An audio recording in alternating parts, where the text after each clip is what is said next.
Testament एक भाषा है, हेब्रू लैंग्वेज में लिखी है, और जो न्यू टेस्टामेंट है वो ग्रीक लैंग्वेज में लिखी है। तो इसमें क्या होता है, ये कहानी तो बहुत लंबी है लेकिन बहुत शॉर्ट में मैं आपको बता देते हैं 2-3 मिनट में। इसकी स्टार्टिंग स्वर्ग से होती है। स्वर्ग में क्या होता है कि God decides to offer the kingdom of heaven to his son. भगवान स्वर्ग का राज अपने सन को देना चाहता है। बट एंजल, एक एंजल होता है बहुत जबरदस्त, जिसका नाम कुछ किताबों में लूसीफर भी है, ठीक है, कहीं इसको सैटन भी कहा जाता है। और जब इसको नर्क से निकाल दिया गया तो इसे फॉलन एंजल कहा जाता है। बट वैसे सैटन मान के चले, सैटन नाम इसको बाद में दिया, हिंदी में इसको शैतान बोलते हैं। तो जो सैटन होता है, he wants to take the throne of heaven, वो स्वर्ग का सिंहासन लेना चाहता है। God understood properly what was the intention of the Satan. So this is the reason that God didn't give the kingdom of heaven to the Satan. As a result, Satan became very much angry and he decided to start a war against God. वो भगवान के खिलाफ एक युद्ध start कर दिया। जितने भी फॉलन एंजल्स थे, दे ऑल आर डिवाइडेड। आधे जो है सैटन की ओर चले जाते, आधे गॉड की ओर चले जाते। दे ऑल आर इमॉर्टल, ये सब अमर होते हैं, कोई मरता ही नहीं। They go on fighting for a long time, बहुत लंबे समय तक इनका युद्ध चलता है। और उसके बाद में भगवान जब ऊब जाते हैं तो एक पत्थर होता है जिसका नाम होता है एडामेंटेन, उससे वो एक जंजीर बनाते हैं, एडामेंटेन की एक जंजीर बनाते हैं और उससे सैटन को बांधते हैं, उसके साथियों को बांधते हैं। और थंडर वोल्ट, जो आकाश की बिजली होती है, ठीक है, आकाश की बिजली आप जानते होंगे, जो आकाश में चमकती है, जानते कितनी पावरफुल होती है? पता आपको कितने वोल्ट की होती है? पता आपको? ये जी सर का वोल्ट तो तपस्या, नहीं पता है, ये पता कितने है सर वोल्ट जला की होती देती है। है? हाँ, कितने वोल्ट की लाइट कितनी है? होती है पता आपको?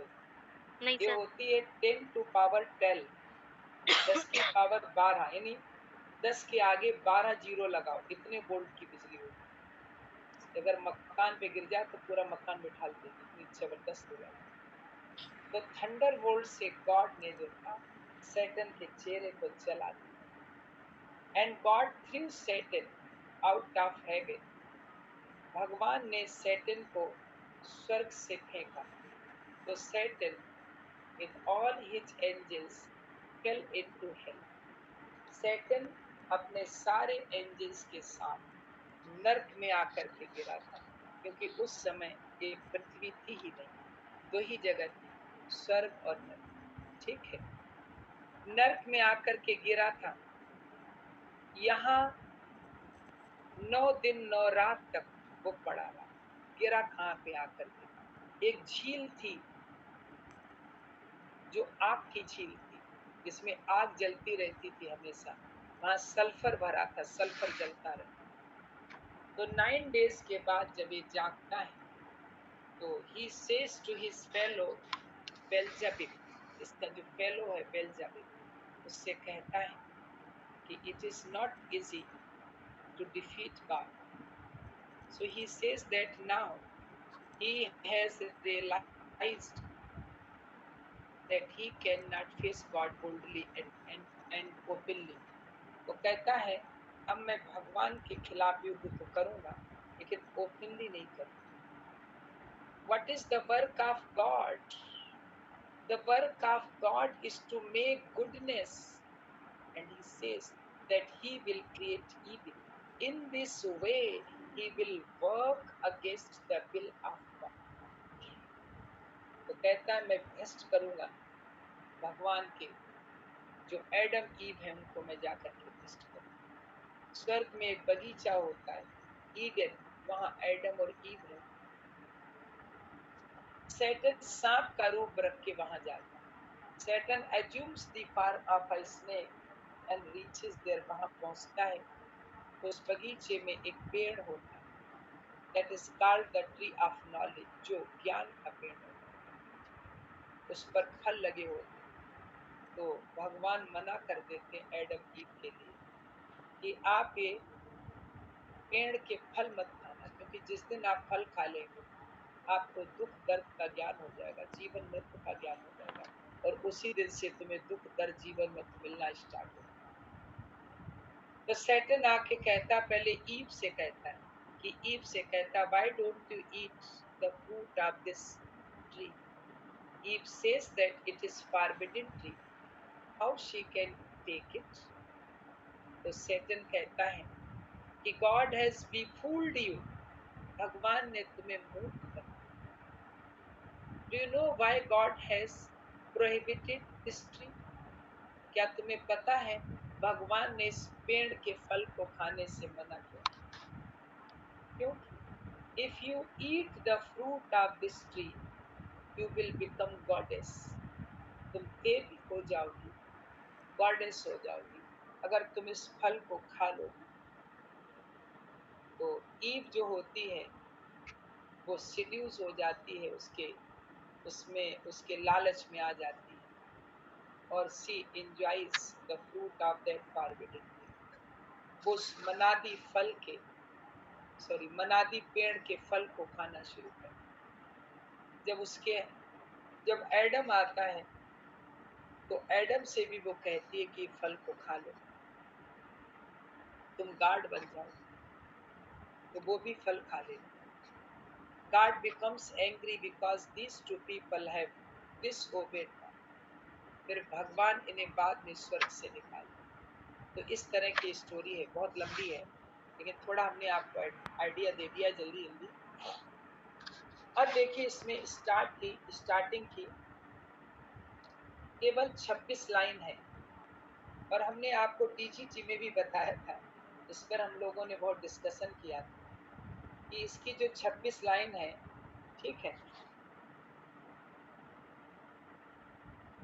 इसको हम एक स्टेंजा ही बोलते हैं, एक स्टेंजा नहीं बल्कि एक सेंटेंस बोलते हैं। हालांकि कुछ जगह ये बच्चे कह रहे थे कि 16 के बाद एक फुल स्टॉप लगा, लेकिन वो कामा लगा, तो पूरी एक लाइन है, ठीक है, क्योंकि 26 लाइन जरूर है, लेकिन फुल स्टॉप इसमें 26 लाइन के बाद ही लगेगा, शुरू में नहीं लगेगा, ठीक है। अब देखिए, these are the opening lines of Paradise Lost book first, ठीक है। John Milton, he decides to compose a great epic, and he knows very well that without the help of heavenly muse he will never be able to compose such a great epic which he desires to write. तो वो heavenly muse को invoke करता है, कहता, हे heavenly muse, हे स्वर्गिक देवी, मुझे बताओ क्या हो गया था जिस वजह से एडम और ईव ने उस मनादी पेड़ के फल को खा लिया, क्योंकि तुम्हारी नजरों से कुछ भी यहाँ छिपा हुआ नहीं। तो इसमें का एक ही स्टेंजा है, दो है? इसमें एक ही मानते हैं भाई अभी तो। इसमें राइम के, आप देखो राइम के बाद फुल स्टॉप लगा है। ये हमने जो भेजा है ये फोटो स्टेट कॉपी है बेटा। नहीं, फोटो स्टेट नहीं, हमारे पास ओरिजिनल भी रखी है।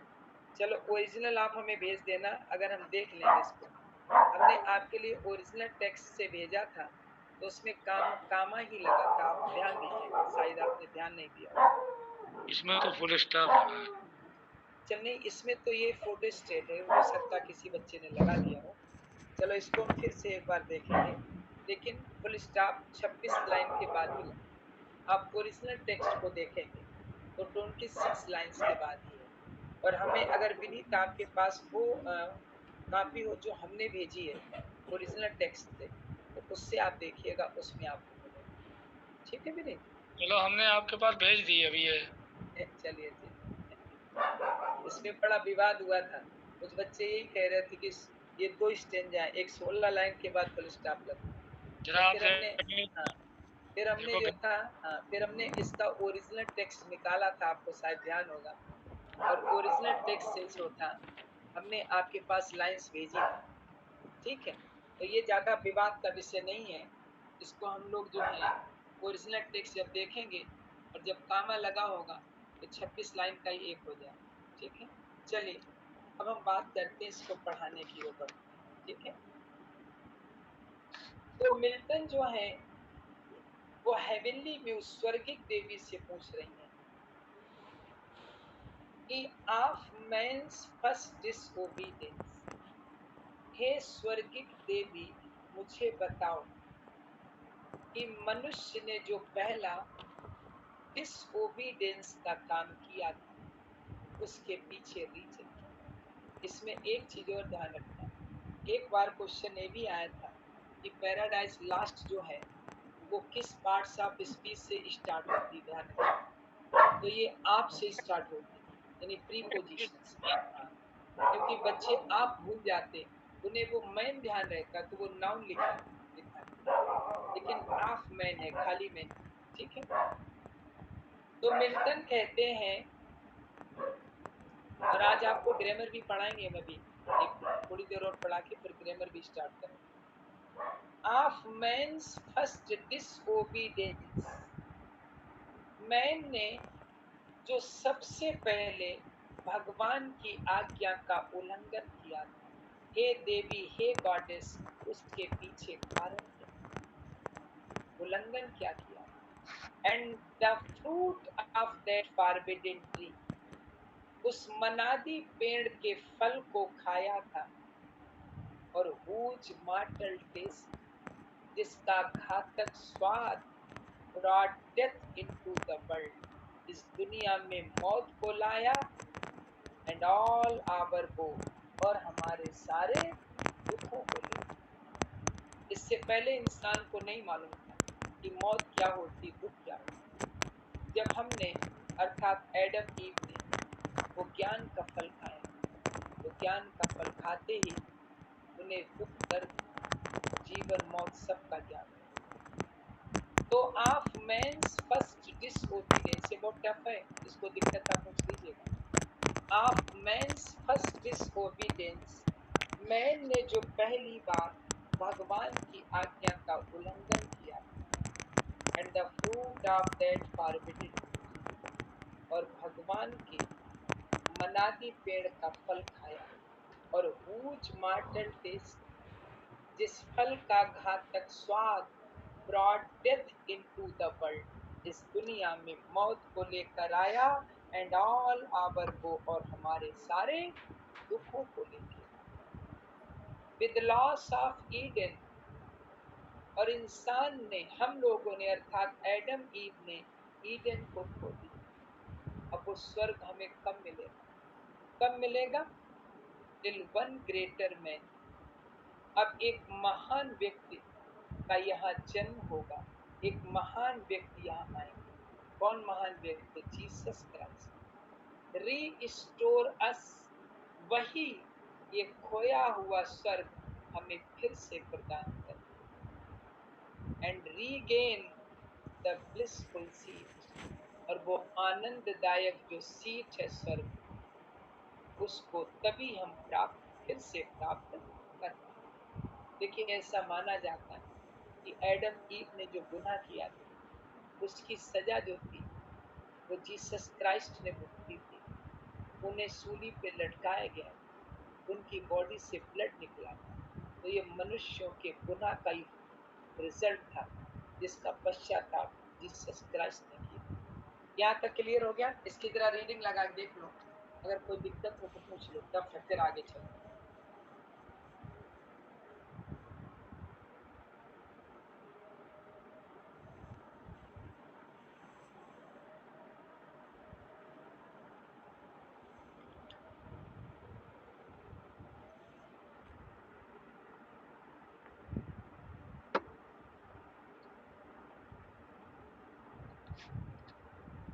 आप क्लियर हुआ बेटा? सर ये ब्लिसफुल सीट का क्या मतलब बताया था आपने? ब्लिसफुल सीट का मतलब होता है स्वर्ग। ब्लिसफुल माने आनंददायक, सीट माने स्थान। सर एडन का मतलब भी स्वर्ग है क्या यहाँ पे, with loss of Aden? Eden एक गार्डन है जो स्वर्ग में है. Eden, it is not the name of heaven. It is a garden. It is the name of a garden that is situated somewhere in heaven, where Adam and Eve they used to live. Okay? Archana clear हो गया बेटा? जी sir हो गया. हाँ, Jubin clear हुआ बेटा? Yes sir हो गया. ठीक है, ठीक. तो ईडन गार्डन का नाम है जहाँ एडम ईव रहते. अब आगे देखिए. हेलो सर, अब हाँ जी, इसमें सर फिगर ऑफ स्पीच क्या है? कहाँ पे बेटा? फिगर ऑफ स्पीच भी है इसमें? मेटा देखिए, फिगर ऑफ स्पीच को ऐसे ढूंढना मुश्किल है. वो तो आप एक एक लाइन को अलग अलग लेंगे तब फिगर ऑफ स्पीच. तो ब्लिसफुल पहले इसको इसको हम पढ़ा. ब्लिसफुल सीट में ब्लिसफुल सीड तो केवल एक प्रकार से ये रिप्रेजेंट किया है. चाहे तो मेटाफर इसमें लगा सकते हैं, मेटानॉमी. क्योंकि हेवन, हाँ, मेटानॉमी भी लगा सकते हैं. अच्छा अच्छा, है ना, मेटानॉमी मेटाफर दोनों का ही टच है इसमें. ओके. और इसे पढ़ाने के बाद इसके जब हम क्वेश्चंस लिखाएंगे तो इसमें जितनी लिटरेरी डिवाइसेस यूज हुई हैं वो हम सब नोट कराएंगे, ओके. क्योंकि यही तो पूछी जाएंगी. हाँ ठीक हो. अब ये हेवनली म्यूज से कहते हैं कि सिंग हेवनली म्यूज, हे स्वर्गिक देवी मुझे बताओ. सिंग मतलब बताओ. सिंग हेवनली म्यूज, हे स्वर्गिक देवी मुझे बताओ, that on the secret top of Oreb are of Sinai. ये पहाड़ियों के नाम. ये तुम ही हो जिन्होंने ओरेब और सिनाई की पहाड़ियों पर बैठकर गुप्त रूप से डिडस्ट इंस्पायर, तुम्ही ने प्रेरणा दी थी दैट शेफर्ड, उस मूसा को. एक शेफर्ड थे, तो वो मूसा थे, मैसेंजर थे गॉड के. तो इन्हीं को हेवनली म्यूज ने ओरेब और सिनाई की जो पहाड़ियां थी उन पर सर? बैठ करके. जी, जो गॉड के मैसेंजर होते हैं उन्हें मूसा कहते हैं क्या? हिंदी में मूसा कहते हैं, वैसे इंग्लिश में मॉसेस बोलते हैं. MOSES, mosses. ओके. और हिंदी में उनको मूसा भी बोलते हैं. मूसा, वैसे मॉसेस होता है. ठीक है. तो जो इनके मैसेंजर थे मॉसेस, जो मूसा थे, उन्हें इन्हीं देवी ने जो था ओरेब और सिनाई की पहाड़ियों पर बैठकर इंस्पायर किया था, प्रेरित किया था ज्ञान. और हु, और ये जो मूसा थे इन्होंने क्या किया? फर्स्ट टाट द चूजिन सीड. चूजिन सीड माने चुने हुए लोग. इन्होंने अपने चुने हुए यहूदियों को भी वही ज्ञान दिया था जो हेवनली न्यूज ने दिया. क्या ज्ञान दिया था? वो ज्ञान ये दिया था कि इन द बिगिनिंग, शुरू शुरू में, how the heavens and earth, ये आकाश और ये पृथ्वी रोज आउट, कैसे निकले थे आकाश उथल पुथल की स्थिति. पहले इस पृथ्वी पर सब डिसऑर्डर था, तो उस डिसऑर्डर की कंडीशन से ये आकाश और पृथ्वी कैसे निकले थे, ये हेवनली म्यूज ने मॉसेस को ये शिक्षा दी.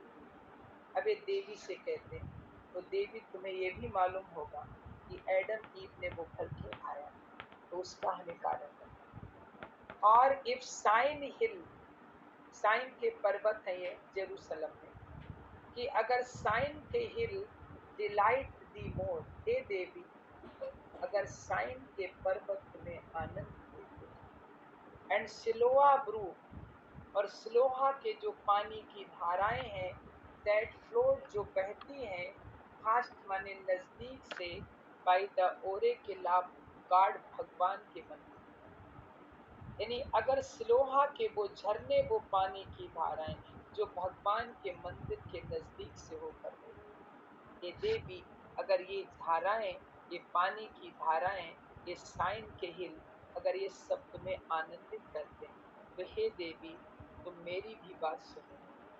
आई देंस इनवोक दाई एड. इनवोक माने आवाहन करना, एड माने सहायता. हे देवी तो मैं तुम्हारी सहायता का आवाहन करता हूँ। To my adventurous song Paradise Lost, इस एडवेंचरस सॉन्ग में मेरी सहायता करो, इस पैराडाइज को लिखने में मेरी सहायता करो। That with no middle flight intends to soar, intend माने इरादा, सोर माने उड़ने। कल्पनाओं की उड़ान में मेरा इरादा मध्य तक उड़ने का नहीं है, above the ऑनियन माउंट, और मैं तो ऑनियन पर्वत से भी ऊपर उड़ना चाहता। ऑनियन पर्वत वही है माउंट हेलिकान, जहाँ देवी देवता रहा करते थे ग्रीस में। मैं उस पर्वत से भी ऊपर उड़ना चाहता हूँ कल्पनाओं की उड़ान। While it pursues his things, ऐसी चीजें लिखना चाहता हूँ, unattempted, जिसकी आज तक कोई कोशिश ना कर पाया हो, yet in prose or rhyme, जिसे ना तो किसी ने प्रोज में लिखा हो, ना ही किसी ने पोइट्री में लिखा हो, ऐसा महान एपिक में लिखना चाहता। एंड चीफली, और मुख्य रूप से, दाऊ ओ स्प्रिट, हे देवी, that doth prefer माने पसंद करना, before all temples, हे देवी, तुम सारे मंदिरों की अपेक्षा पसंद करती हो the upright heart and pure, एक धर्म परायण हृदय और शुद्ध हृदय में रहना तुम मंदिर की तुलना में ज्यादा पसंद करती हो। तो आओ मेरे हृदय में रहो, इंस्ट्रक्ट मी, मुझे निर्देशित करो।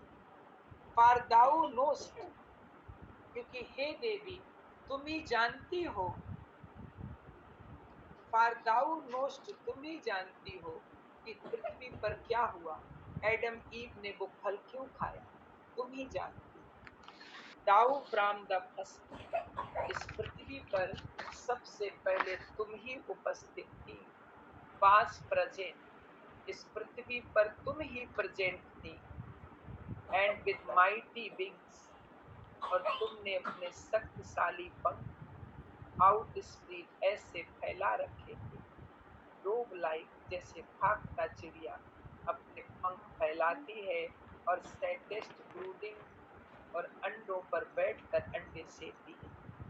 इसी तरह से पास्ट एविस, ये पृथ्वी जो शून्य की स्थिति में थी, हे गॉडेस तुम भी इस पृथ्वी पर ऐसे बैठी थी जिससे भागता चिड़िया अपने अंडे पर बैठती। एंड मेडेस्ट इट प्रेग्नेंट, और जब ये पृथ्वी जीवन से भरी थी, हे देवी तुम उस समय भी यहाँ उपस्थित थी, तो तुमसे कुछ भी छिपा हुआ नहीं। ये बहुत इंपॉर्टेंट लाइन जो कहते हैं कि हे देवी, what in me is dark, जो भी मेरे अंदर अंधेरा है, अज्ञानता का अंधकार है, इल्यूमाइन, उसे प्रकाशित कर दो। व्हाट इज लो, जो मेरे अंदर तुच्छ है, रेज एंड सपोर्ट, उसे ऊंचा उठा दो, उसे सपोर्ट करो। That to the height of this great argument, ताकि मैं एक महान एपिक को लिख सकूं। आई में असर्ट इटर्नल प्रोविडेंस, असर्ट माने सिद्ध कर सकूं, प्रोविडेंस माने भगवान का, ताकि मैं भगवान के सिद्धांत, भगवान के रूल, भगवान का क्या तरीका है, उस सबको सिद्ध कर सकूं। And justify the ways of God to man, और मैन के लिए भी भगवान के द्वारा बताए गए जो तरीके हैं उनको न्यायोचित ठहरा सके। क्लियर? इतना है, देख लीजिए। कोई दिक्कत है पूछ